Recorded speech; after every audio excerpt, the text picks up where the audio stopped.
If you could go back and repeat a night out, which night would you love to relive again? Can I give 3 answers? Fuck yeah, you can. An incredible night out was my wedding night. Best night out I ever had was Nicaragua. Best day I ever had was in Nicaragua. And then the third one, which is the music one, was my night out with Liam Gallagher.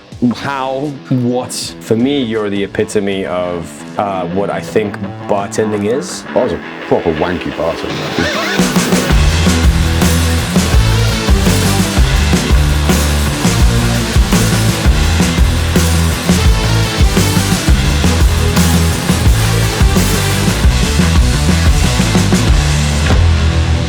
Welcome to another episode of Bar Talks. I'm here with musician, philosopher, wannabe flower arranger, but by professional title, brand educator, or as your new title is, new role that we found out about like 2 days ago, international brand advocacy manager for Heaven Hill Distillery. Is that correct, or would you like to give yourself a different introduction? Yeah, I don't know if I'd include the flower arranging in it straight away, but yeah, I would do that. Yeah, it's beautiful. You know, got a big skull on your chest. You got a custom 700-pound hat on your head. Thanks for telling my wife how much this hat costs. Yeah. Is that how much it cost? I just made that up. Yeah, it was. We've spent the last 5 days together, so it's going to be an interesting, because we've talked about, I think, everything that you could possibly talk about. For me, you're the epitome of what I think bartending is, if you don't mind me saying that. The life of someone who is, by definition, a bit of a raconteur, that has a lot of different interests, and somehow this is the perfect place for you. For sure. The bar industry, one way or another. And what makes you more interesting is not necessarily the drinks. Even though you represent a fantastic company such as Heaven Hill, it's all the other things around it that make it beautiful. Kind of a bit like I feel like in a bar, the drinks are good, but it's everything around it that makes it great. 100%. Does that make sense? Definitely, yeah. I mean, thank you. Yeah, people have called me a Renaissance man. That came through my wife, and they were like, he's a Renaissance man, because it's all these different kind of aspects that lead into one thing. That sounds really wanky, but someone else called me that, so.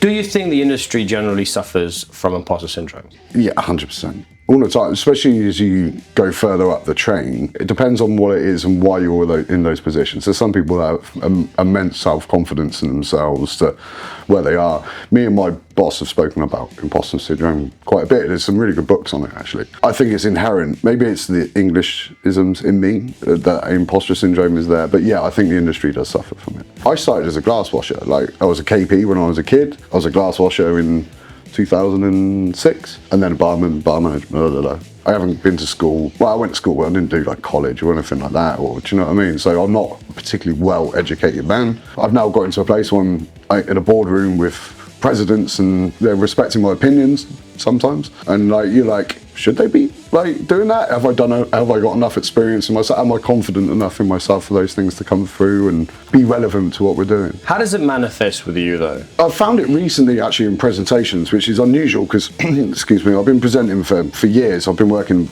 Bourbon for 9 years, a lot of presenting kind of stuff. But even when we did a tasting back in May, when I was in Barcelona and things like that, and certainly recently with now like an elevated role, presenting to different people, I was like speaking to in a room and like Del de Groff's in there and people like that, and you're like, fucking hell. And it's starting to come out in me in a little bit of nervousness, a little bit more, and like I can even hear it in my breathing and like how I'm talking and so on and so forth. So that's really how it's, and you can really get into a bad loop of that, of like being really conscious of that and then making it worse and worse and almost like hyperventilating from it. Recently I found it coming out a lot more in those kind of ways, but I think I've been a lot better now. Now I've been in this role or in this company for 5 years, and I've been empowered by a lot of the people that surround me. Like, we're lucky it's a family-owned company. It manifests itself in different ways, and it's generally in self-confidence. But then someone once said to me at the Athens Bar Show, and I was really nervous doing my first Athens seminar, I was like proper nervous about it.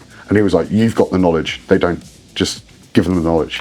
I was like, okay. But when you were a bartender, do you have any like specific moments where you felt like that really came out? There's an imposter syndrome in bartending. Well, I guess maybe that feeling, because I think that I was a proper wanky bartender. Like, I was like, I'm not making porn star martinis and stuff like that. It's so dark. On one hand, I understand I don't make mojitos, even though I've got the mint, the lime, and the sugar. I'm gonna be a wanker about it. If you don't do certain things, and these are the rules of the house, this is it. Like, you're not gonna come into a steakhouse and go, oh, make me a fucking vegan something. Does it make sense? Like, Yeah. it only happens in bars. Somehow bartenders or some guests will be total fucking wankers, but only to bartenders. The thing is what kind of annoyed me when I was bartending and being that wanker bartender and stuff like that as well. And you're forging your own way and you're making an identity for yourself and so on and so forth. So, you know, there's kind of bits to it.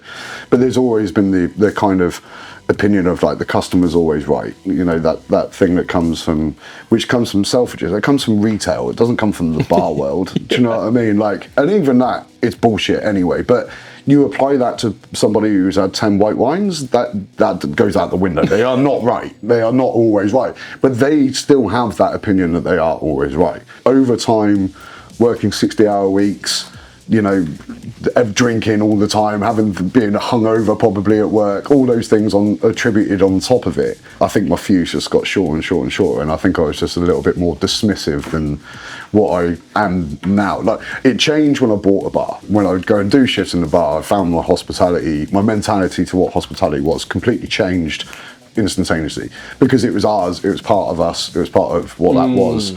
Me being a wanker bartender went out the window. It still would be like, we're not going to make a porn star martini because we didn't have one on the menu, we didn't bring in fresh passion fruit, so on and so forth. So there's still a little bit of that environment, but I wouldn't be as dismissive, I wouldn't be as like shout down about it. I'd be, okay, well, you have something like this. And I think like in that other environment, when I was a bartender, a bar manager, I think it was like forging my own way, and that was part of like my personality. And there was a lot of wanker bartenders in London in 2000 as well. You were part and parcel to the environment. Part of the community. Wankers Exactly. for life. The first time I got really humbled with regards to, like, we're speaking about disrespect or wankiness or not, whatever. I'd hired this young student to do some illustrations for me. I still have the illustration, but I remember I kept asking to meet her at a certain cafe, and I just kept being late or canceling like last minute. And at one point she turned around and she was like, Dan, you are not respecting my time. This is the third time you're late. This is the last time we're working together on this. I stood there and I was like, I wanted to defend myself, but I realized that she's absolutely correct. Punctuality is key. The way it's transitioned into every aspect of my life, it was enforced down me when I was a kid, and then into the 2 minutes when I was in the army. It was like punctual, like 5 minutes before is on time, and it translates. It doesn't matter if you're somebody like myself, maybe doesn't aesthetically fit into the corporate world. If you're on time and you show up for everything every single time at the right time, no matter what's gone on the night before, eventually the opinion of you will be bolstered by your timekeeping, because you're wasting other people's time and you can't get time back. If I'm not mistaken, you have a Socrates quote tattooed on your body. Which is... I have not told you this. I'm fascinated to see where I brought that up before. The quote is... What is the quote again? I've got it as she, but he did say it as he. Wisest is she who knows she does not know. Considering we've spoken about imposter syndrome, it feels like that's a direct feed into that. Why did you get that too? I definitely had a tendency when I was younger to be a know-it-all. I wouldn't say imposter syndrome as such, but it's more of that, the more you learn, the more you realise you don't know, right? It's that kind of theory behind it. Whether it was like, you know, trauma from when I was younger and stuff like that, trying to over-impress people or whatever it was, I definitely had a tendency to, you know, be a know-it-all in one way or another. When I started reading philosophy a little bit, not by no means am I, you know, deep dived in it in any way, but I've read a few books on it. A lot of the Socrates stuff kind of resonated with me, and it was like that. In particular, at the stage of what I was in my life, remind myself at times I don't know it all, and to receive other things to grow. That's interesting, because don't know if you've heard of this thing called the Dunning-Kruger effect. The Dunning-Kruger was a study, and it was basically a graph of confidence versus experience. Mm-hmm. And the least experienced you are in something, the more confident you are in it, the moment you learn anything. Mm-hmm. And then there will be a humbling moment, and then your confidence drops massively. And then it's a slow grind back up again. Going back to bartending, I've had multiple moments in my life where I could remember getting humbled one way or another. Mm-hmm. And I think the specific moment I have is when the first time I'd gone into a national final after years of losing competitions. And I came into a bar called Orchid, where the guy behind the bar, Rob, was my first ever bar supervisor, and he was now a bar manager there. We were mates, and he was excited because he'd been working on a new drink. I didn't know that until afterwards. And I came in going like, oh, Johnny Big Bollocks, I've just won a comp. I'm like, Rob, I want a sour drink, but don't use lemon and lime juice. And Rob looks at me and he was going to share like some infusion or some shit he's done. He's like, Dan, don't be a cunt. It's just, that was it. I'm here to give you a drink, not for you to challenge me. So, yeah, exactly, right? And I'm glad it happened with friends. I can point to multiple times where, you know, these things have happened to me, right? So for you, in your bartending career, are there any of these kind of moments? Do you remember any moments like this where you were like, I'm way out of my depth. put back in your place, I guess, you know? Because I think a lot of young bartenders who suffer from imposter syndrome, I've done posts about this, and they really relate. Like, I feel like we're all struggling from daddy and mummy issues. And without lack validation, we find validation in knowledge about bartending, about fermentation, about things that no one gives a shit about, but we do. And that becomes our sword and shield in our conversations, right? I had an early kind of thing, my first national final, funny enough, similar to yourself, and it was a Pernod Absinthe final, niche. I think it was Peter Dorelli was one of the judges, and I made some drink and called it something martini, tomato martini for argument's sake. He was like, why have you called it martini? I was like, because it's in a martini glass. And then I kind of realised that I didn't really perhaps know my history as well as I should have for presenting to someone like Peter Dorelli. I didn't know it was Peter Dorelli who was going to be judging me on that first kind of thing. Did you know it was who Peter Dorelli was? I knew who he was when I went to I'd done quite a few cocktail competitions like yourself before I'd actually got to a final. I didn't win. That wasn't like a really humbling experience, but I was like, if I'm going to progress in this, I need to go and learn more. Like I was lucky to work with some people that really helped me in the ways of flavour and balance and drinks and makeups of cocktails, but I hadn't necessarily done the full research into some of the history of it, why martini's a martini and stuff like that. To be honest, I still don't really know now, but there's those kind of things behind it, and I was like, yeah, I think there's when you meet some of the more seasoned people in the industry, I think you can get humbled pretty quickly because, again, like you were saying, you know, the less you know, the more confident you are, I think, at that time. And definitely when I was that wanky bartender, I didn't know to the level, perhaps, of what now you're I just a wanky brand ambassador. Yeah. But I know a lot more. Speaking of competitions, I think a lot of people don't know how to judge. First of all, there's judging fatigue. Yeah, right? For sure. You have 10 people that you're judging. Oh. The beginning of the day, depending on... I say this about spirit competitions all the time. Like how on earth are they going to sit there and do 50 samples in a day and go, that one's the best? No, it's impossible. So cocktail competition judging fatigue is basically, you've got your 10 bartenders, you've got your criteria, sure. Person comes on, the first 2 or 3 people are defining it. Yeah, they're benchmarking it. Because no one's going to say 10 out of 10. The 10s come out like towards the end because... Always. There's a benchmark that gets created. Oh, this one was good. Suddenly, when you get to 4, 5, and 6, the person at the beginning is now not as good, or is better. Or is better. Yeah. Because of the overall. I did okay in cocktail competitions. Don't get me wrong, I'm not Simeo Caporelli, but I did well in comps. I was really fortunate to have some amazing trips out of them. And I found, for me, 2/3 of the way through the competition is the perfect time to go, because you're not the last. Obviously, there's exceptions that prove it, but as you rightly say, the first ones are benchmarking. So like, even when I'm judging cocktail competitions now, I do everything by tally. I'm not going to write down an 8 because you're like, I'm definitely going to have to change it in some way because you don't know the level of competition and what's going against. You're benchmarking it against you probably more than anything else, rather than what the standard is within the room of the people that are coming in. So you need to be a little bit flexible with it. I say this on purpose when we're doing the pre-brief judging. If you take this seriously, you have 10 brilliant bartenders who are all stressing out. It is difficult to say you're the best and you're not good enough. I'm not making this about me. I say this because I've been in where you are. So I'm just telling you that my judging for you was as honest as it could get. Like, does that make sense? Yeah. Having done that side and being on this side. The commentary on each of the drinks that will be made within the thing is the honesty part for me. The things that come to me as I'm doing the judging the cocktail competition, whether it's presentation is a little, whatever it may be, the drink has got too much fucking smoke in it, like most of them do, or whatever it is.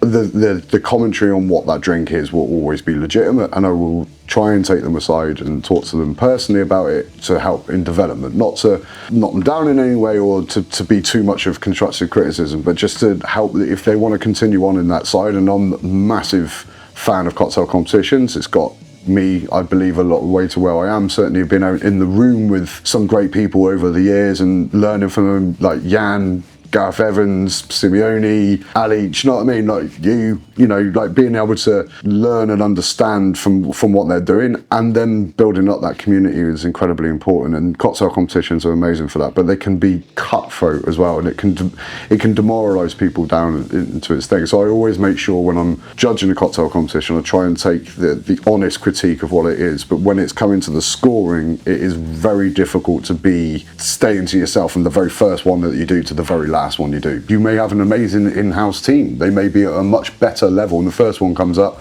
and produces a drink, and you're like, this guy's amazing, he should be doing national competitions. And then you do the rest of them, and they're all at that level because they've got an amazing bar manager who was in cocktail competitions, who's prepped them for those competitions, who's helped them with their presentation skills, which is generally the thing of, you know, the first kind of couple of competitions, maybe not at the level that you would expect, and they're all presenting amazingly, and you're like, this is not the level of what I thought it was going to be. So you have to figure out, and you go, that guy that was amazing at the start, okay, now maybe against 3, 4, 10, you know, he might be a little bit different in that way. So yeah, and that's why I mentioned to you, like I say out loud, I say the benchmarking stuff, and like once I take all my notes and I go, cool, let's go back to it, and let's reevaluate using the bigger sample size.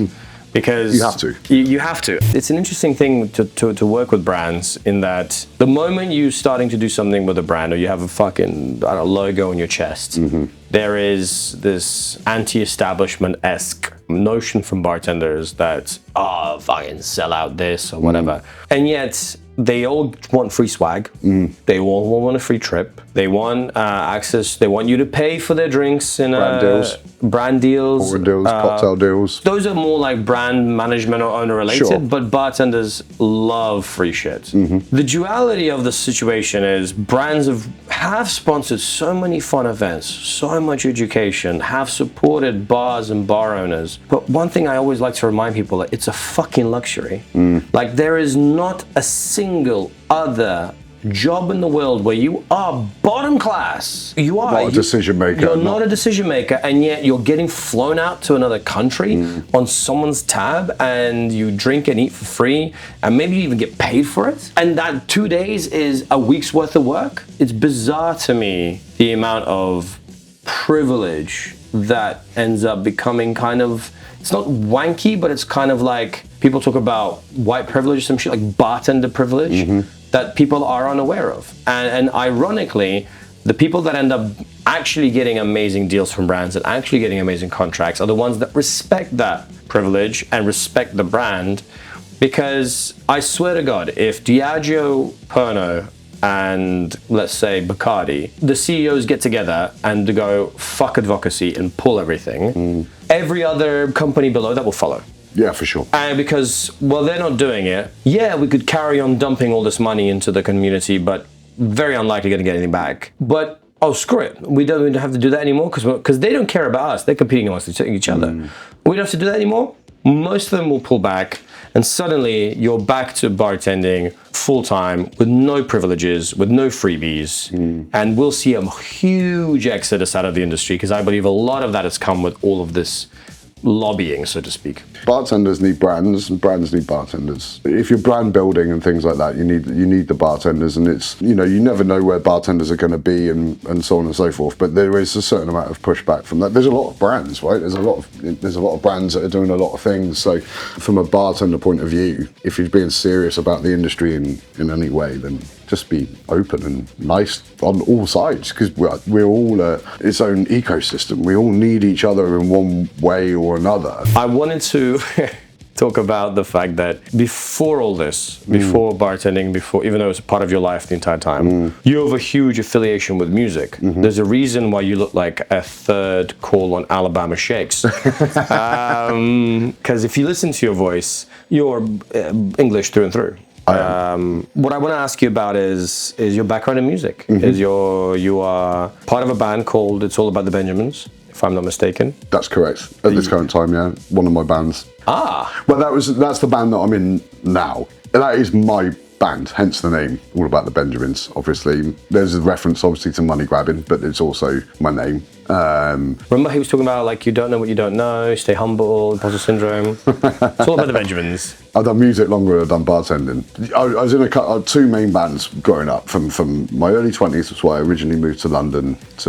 I moved to London when I was 17 and worked in a hotel, but that didn't work out for many different reasons. I went back to Western. Didn't know what I was going to do in my life, and music had always been a big part of what it was. So I got the band together with some close friends, and we were garage punk, fast, energy, attitude kind of style. What we didn't know, we kind of bullshitted our way through it, as it were. Just very rough, and we loved it. And then we got signed on a management label, moved to London, around the music scene for the next couple of years, in that kind of thing. And that was my life. My 20s really, a bit of bartending. So before I left for London, I was working behind a bar down in Weston-super-Mare, which is my original hometown, where I was like a cellar man. I worked in this place called Cabo 5 Bars, which had a nightclub on the top, a restaurant in the middle, which had a steak restaurant like the Sizzler Steaks, proper pizza place, and a Chinese restaurant, all in the same thing. Not like a street food thing that you get nowadays. Like it's a menu that's like that big. One restaurant, and they were all excellent.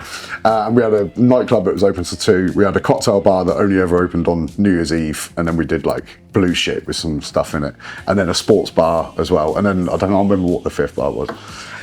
I miss the days where concepts did not exist. Yeah, it was just fucking everything. 5 bars, all in one venue. When I was learning my craft at music and stuff like that, because I was raw as fuck. Like, I'm not classically trained, by classically trained I don't mean like classical, but like, you know, I don't read music and stuff like that. It's done a lot more by ear, it's done a lot more by heart and by feeling. I learned music to songwriting, particularly to be able to convey my emotions properly, because I was a sort of pent up early adult that had a load of shit going on in my life, and I didn't have a proper vent on how to do that, and I needed to get that out. Always wanted to be a guitarist. I was a drummer originally when I was 11, learning all that kind of stuff. So it was always a big kind of part of everything that I did. But bartending was something that I'd done. Started working a bar day after I was 18. It was always something you could do while you were doing other things. It allowed a bit more flexibility and so on and so forth. So the two things kind of went together. But then when I moved to London, it was like music ahead of everything, relationships,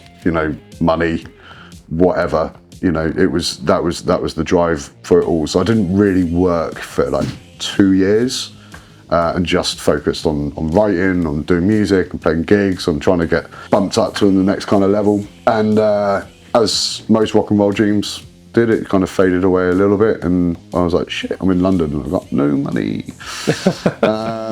The band had split up and had gone its separate ways, not in a particularly friendly way. So I was kind of alone in London again, and I needed to get myself to it, and that's when bartending started again. I just went to a gastro pub in Muswell Hill and started working, and they had a cocktail bar and they had things behind it, and I was like, oh, this gives me a little bit of a creative thing as well. And I started learning about cocktails, and I was like, oh, it's got that. When was the moment that you transitioned to bartending as like, oh, I can do this as a career? It was around then. So when I was like 26, 27, the dream was still to be a musician, to do music as a full-time thing, but I was definitely a lot more jaded about the music industry, like I still am today, by that position, and realised that it was probably a pipe dream more than anything else. And I went back to bartending, and it was the same kind of thing. It was gastropub, pulling pints, all this kind of stuff. It had the cocktail kind of thing, but it really wasn't the focus. And I had done some sales when I was 16, 17, and I was like, maybe I should go back into doing sales again. There's better money and all that kind of stuff. And I went and started a job in Aldgate in London about selling corporate things to sports events.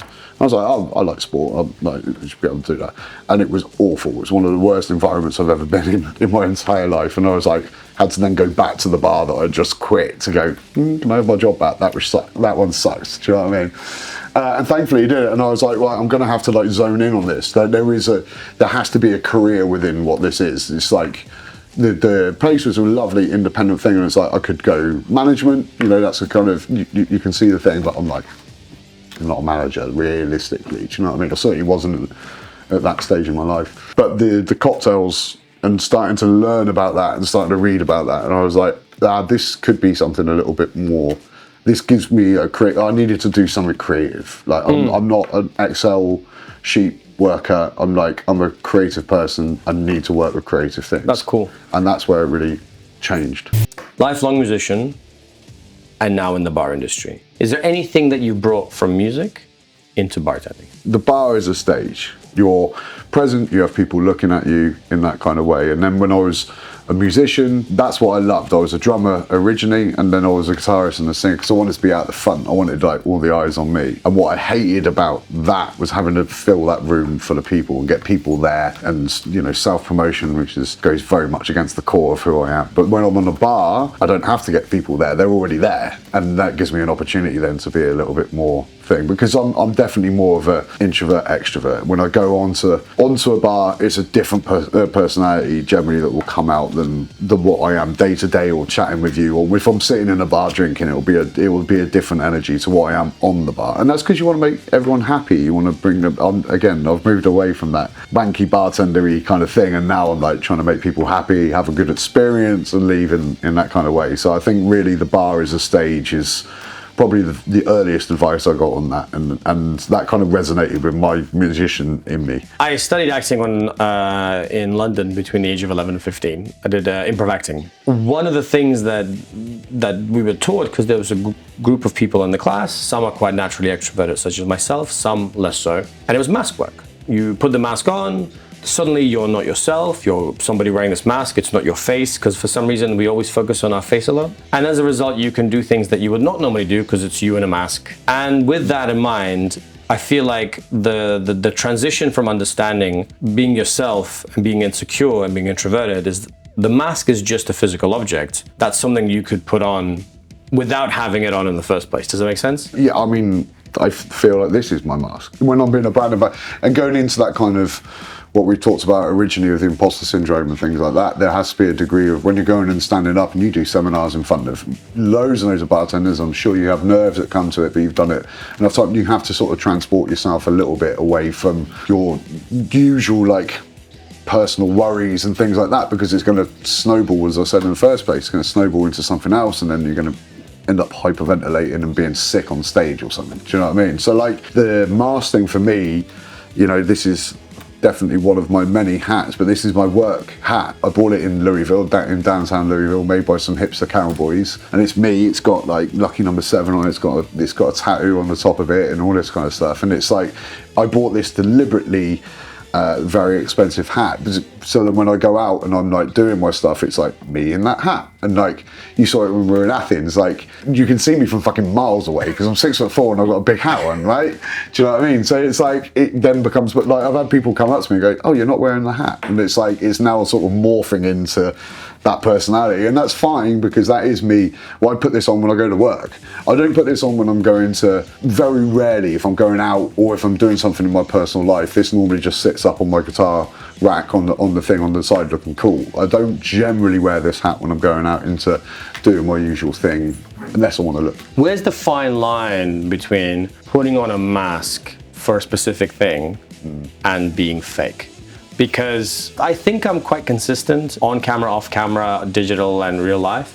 When I do a seminar, I need to decompress after. I need to, I can do some questions and photos and whatever, but there's moments where I need to go into a different room. I just want to decompress. It can take 5 minutes, it can take 15 minutes, but I need to have that time to be with myself and to calm down. But I also see sometimes within the bartender community, so to speak, or even educators, the person in real life and the person who they're projecting are so different that I think it's almost detrimental. Yeah, I mean, you've got to be authentic to who you are, really. This mask, as it were, and it's not like I don't wear hats and I just put this on to go and do it. I wear a lot of hats, quite literally, figuratively, literally, wear a lot of hats. Covers up the bald spots. It just means that everything's got to come from who you are and what you are within it. You can wear nice accessories, you can remove yourself a little bit more and become a stage version of what you are. you can't change who you are. We aren't acting, essentially. Like when you're a brand ambassador and when you're a bartender, that is you as a person, your day-to-day thing. You're not pretending that you're somebody else. It is still you. You just, for me, you're dialing it up a little bit, depending on who you are. You don't need to be in this way. You don't need to have a big hat and do all those kinds of things. But for me, because I'm that introvert, extrovert kind of style, I feel like I need a little bit of like, you're on. Do you know what I mean? And the same way as I wouldn't go on stage in my normal daytime clothes. I would go with stage gear and I'll put on stage gear. And then when I come off, I take it off. I get it. Like, I think there's an element of, it's kind of like if you're a bartender, you need to explore all facets to find out where you stand. In these turbulent times, considering that, you've done now brand ambassadorship within the bourbon category for many, many years, almost 10 years if I'm not mistaken. Yeah, 9 years, yeah. If there's someone who's looking for a brand ambassador gig and to be successful in it, what would be some of your advice that you can give? The first time I went to a distillery was Jack Daniels, and I was like, this is fucking cool. I hadn't been to America before, and I was like, Nashville is really, really cool. And American whiskey I'd always worked with a lot on the bar. I loved the flavour profile, and I loved it. Now, I don't foresee me working in another spirit category because bourbon, I have had that longevity, and I'm not bored with it. I don't drink to excess in the way that I did when I was a bartender, so I don't feel like I'm getting bored with things a little bit more. I taste more than I drink, if you see what I mean. So there's a lot more of that kind of stuff going on as well. So I don't get, and we also do loads of different products as well. We've got Ocho at Heaven Hill. We've got Luna Azul Tequila. We've got Blue Hypnotic. Like, there's a lot more diversity within the portfolio. Blue Hypnotic on the with Ocho. Yeah. Yeah. Sorry, Jess. But yeah, I'm lucky in that kind of way. I get the opportunity to work on other spirits if I want, but bourbon is my heart and my liver. So it means that that's the way I'm going to be with it. I've loved other spirit categories, and the thing is like gin. I love the history of gin. It was always something that I taught on the history of gin before when I was doing consultancy stuff. Could I see me working on that in a classic old London style gin kind of thing? Yes, I think I probably could have gone and worked in that before. I don't think now, in the position that I'm in now, I would. You're too far gone. I would never go into. I don't think I'll go into another spirit category in the same kind of way. I have to learn on a lot of other products within our portfolio, like tequila and mezcal and stuff like that. We have them on our portfolio, and I'm lucky. I love mezcal, so I'm quite happy to go down those kind of routes. Would I work in Scotch? No, because I don't like Scotch. Again, there's always exceptions. I love smoke. I love Islay whiskies. I love peaty whiskies, but I'm not a big fan of Scotch as an overall thing. And it would be disingenuous for me to stand up there and talk about the merits of what Scotch is. If you're going to go and be a brand ambassador, you've got to really love the whole culture that surrounds that. Most spirits are country focused, right? Bourbon is America. Tequila is Mexico, Scotch is Scotland, whatever. You've got to love everything around it. When I went to Jack Daniels, it was the music, it was the food, it was the big fuck off American culture. And I was like, it was my first time in America, and I was like, it was eye opening. And I was like, I want to work in this. This is fucking cool. And then you have people like Nadal who was taking us around. I was like, this guy's a legend. Like, he's taking us around. There was like 10 of us on that trip, and I think 3 of us became brand ambassadors of some level. Do you know what I mean? Like, it was a big influential trip in 2011 to me personally, and straight away within the category of what that was. So bourbon was like, that was my dream kind of one. And I did get offered other brand ambassador jobs before I actually won my first job. Actually, I didn't get it. I won it in a cocktail competition.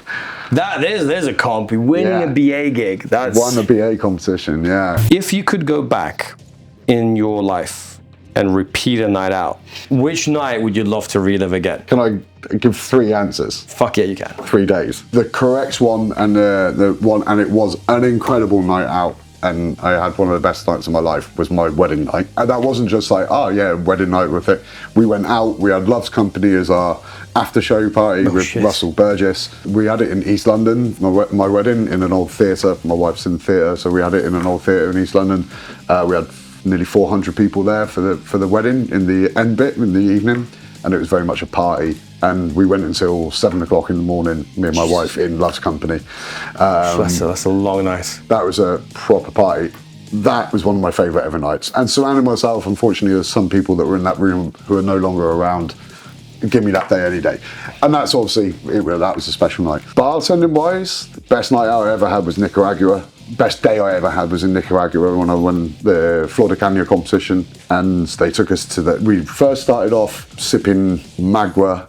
You've been the thing, you know, the mango-y some weird fruit drink that they make with the thing out of a coconut from the bartender Freddie's coconut grove at the bottom of his garden, and you're just drinking a minute. And we went up a active volcano, which I was not properly dressed for. I had espadrilles on, and the volcano was so active that lava was going, and we couldn't make it up the thing. So we turned around, and I was like, thank God for that. This is not what I wanted to do in the morning anyway. And then they took us to their private island in the middle of a lake, and we had all the amazing things that went on around it. And then they took us to this beautiful old colonial Spanish style hotel in the middle of a square, and we all had these, I felt like Hemingway, like proper old stuff in there, and I was like, this is amazing. And they're putting on everything. They treat you so well over there and that thing. And then we went out for a lovely dinner, and it was brand sponsored, so I had lobster and drank Flor de Caña 25 and Coke and all that kind of stuff. And then we went to a nightclub called I Love Weekends, and it was on the beach, and there was like things around, and we walked in, and there was like, I don't know, 10 of us on this trip, and there was nobody in this club, right? It's outside kind of thing. There was nobody there, and they were like, oh, you're VIPs. We all got the VIP. I was like, there's nobody here. Like, well, don't put us behind the thing over there. There's like nobody here. But I was like, it looks like there's beds down there, like for instance on the beach. Do you know what I mean? Like 4-poster beds and things like that. I was like, it might go off in there. And like, boy, did it go off in there. And it was all like electro mixed with rock and roll, which are the two weirdest. Yeah, and two of my biggest loves separately. I love dirty electro. My wife finds that hilarious because it's not really within my musical sphere, but I love this really like far out there kind of dirty electro. And it was mashed with like Song 2 by Blur. And everybody had glow sticks, and it went on until 5 o'clock in the morning. And it was the most amazing night out. And I said at the time, previous to that, that's the best night out I ever had. And then the third one, which is the music one, which was my night out with Liam Gallagher. That was where he took me out for the day after meeting him in a bar in Camden and going up to him. What a Those would be my 3. My wife's great. Yeah. Pissed on a beach. But did you know I went out with Liam Gallagher? Yeah. If I'm not mistaken, there's a profile picture on the Facebook with you and Liam Gallagher, and you look very small. It was like that, and I had a lot of hair covering me. So considering that the band is back together, what happened? Like, you've mentioned a lot of details about your wedding and this. What happened on a night out with Liam Gallagher? I went into Proud Galleries, the old Proud Galleries in London and Camden, and I was with some musician friends of mine that were up from my hometown visiting around, and we were taking them around. And I had just met Kate Moss like 2 weeks before, and I was like telling this story about, you know, all these cool people that we're now meeting and being in the bar world, and we lived in Camden, and it was like, you know, there was a lot of stuff going on. Amy Winehouse, you literally see like Amy Winehouse just stumbling down the road, and Pete Doxy here and whatever else. And as we went up into Proud Galleries, which was more of a galleries than a bar in those days, they had a rock and roll like exhibition on, so it was like pictures of Johnny Rotten and Ian Brown and Liam Gallagher and Elvis and all this kind of stuff going around. And then in the back there was a little bar there. It was a Tuesday morning, I think it was, and we went in. First time we went in, there was nobody in the bar apart from Liam Gallagher and 2 blokes sat with him. And you clocked him, you were straight away, and I was like, see? Liam Gallagher's here. Like, I'd literally just been talking about how celebrities were everywhere. It's like 2006. I was like, they're everywhere. Do you know what I mean? And I was like, see, there's Liam Gallagher. Like, I was like, and I've got no problem with approaching people, which again, my wife will laugh at because I have literally no bones about it. If I like them, I'm not going to go up to somebody that I don't give a shit. If I see Jake Paul, I'm not going to go up to them. Do you know what I mean? But if it's someone I respect or they've had some kind of impact in me, I always think it's nice to go out and go, you're cool, you're a legend. So what was your Liam Gallagher? Because I feel like that's one of the most scariest people to approach. For sure. I didn't do it at first. I went back downstairs and I was like, he had just been, well, not just, but I mean, he's famous for punching a fan in Australia and shit like that, do you know what I mean? And we sat downstairs and I ate some crap Chinese with my mate, and he looks across and he was like, you're really pissed off you didn't go up to him, right? And I was like, yeah. He's like, why didn't you go back up there? I bet he's still there. I was like, fuck it, do you know what, you're right, yeah, right. So I went back up, and sure enough, he was still sat in there, nobody else around. And I went straight up to him and was like, hey Liam, really sorry to interrupt, but you're a fucking legend. You're the reason I'm doing music, you're the reason I'm here right now doing music, is all because of you. And I was like, oh, thanks very much. Sorry for the Manchester accent. Thanks very much. I was like, can I nick a fag? Because I was a skint musician.